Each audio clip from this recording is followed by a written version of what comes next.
Hi மக்களே, வணக்கம். ரொம்ப ரொம்ப ரொம்ப நாளுக்கு அப்புறம் ஒரு வீடியோ போடுறோம்.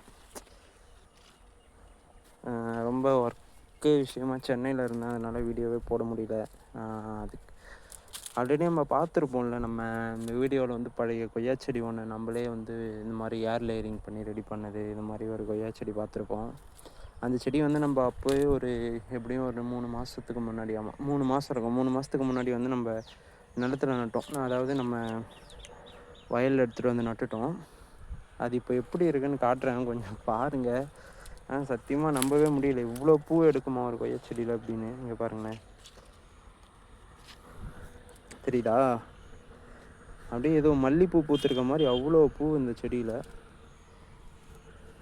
இங்கே பாருங்கள், சத்தியமாக சொல்கிறேன், இது எந்த அளவுக்கு பூ எடுத்துருக்குன்னு பாருங்களேன்.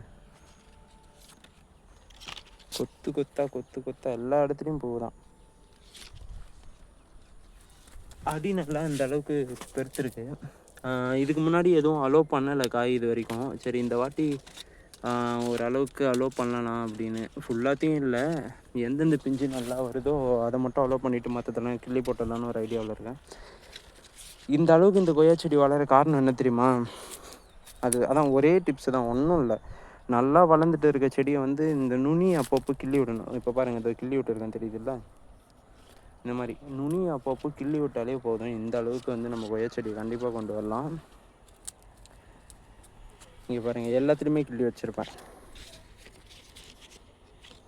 நீங்கள் வந்து கிள்றதுக்கு யோசிக்கவே கூடாது. ஏன்னா ஐயோ செடி நல்லா துளுத்து வருது, இதை கிள்ளலாமா அப்படின்னு யோசிச்சிங்கன்னா நல்லா வளரும், ஆனால் கம்மியான அளவு மட்டும்தான் காய்க்கும்.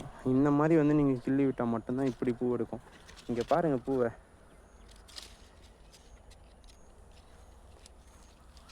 பார்த்தீங்களா?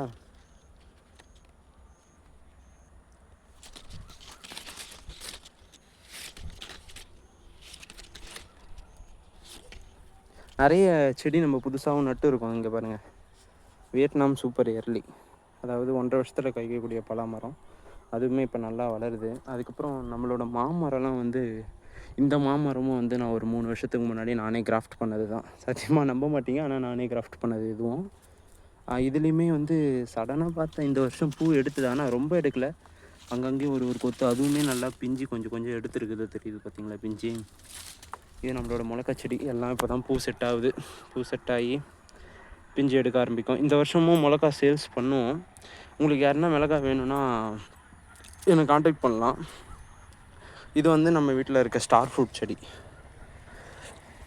இது வாங்கி நட்ட செடி தான். இங்கே பக்கத்தில் வந்து நெருப்பு எரியும் போது என்ன ஆச்சுன்னா, அதோட மேலே இருக்கிறது வந்து எரிஞ்சிருச்சு. அதனால் வந்து கீழே சீட் பிளான்ட்லேருந்து துளிர் வந்து அதுவாக மரமாகிட்டே இருக்குது. சரி வளரட்டும், இது எப்போ காய்க்குது அப்படின்னு சொல்லிட்டு பார்க்கலான்னு அப்படி விட்டுட்டோம். இது வந்து ஒரு வாட்டர் ஆப்பிள் செடி. இதுவுமே நட்டு ஆல்மோஸ்ட் ஒரு 6 மந்த் இருக்கும். போன சம்மரில் நட்டதுன்னு நினைக்கிறேன். ரொம்ப பொறுமையாக தான் வளருது. இது வந்து நம்ம ஏர் லேயரிங் பண்ண இன்னொரு புஷ் ஆரஞ்சு செடி, சின்னதாக இருக்கும்ல அந்த புஷ் ஆரஞ்சு செடி. இதுவுமே நல்லா வளருது.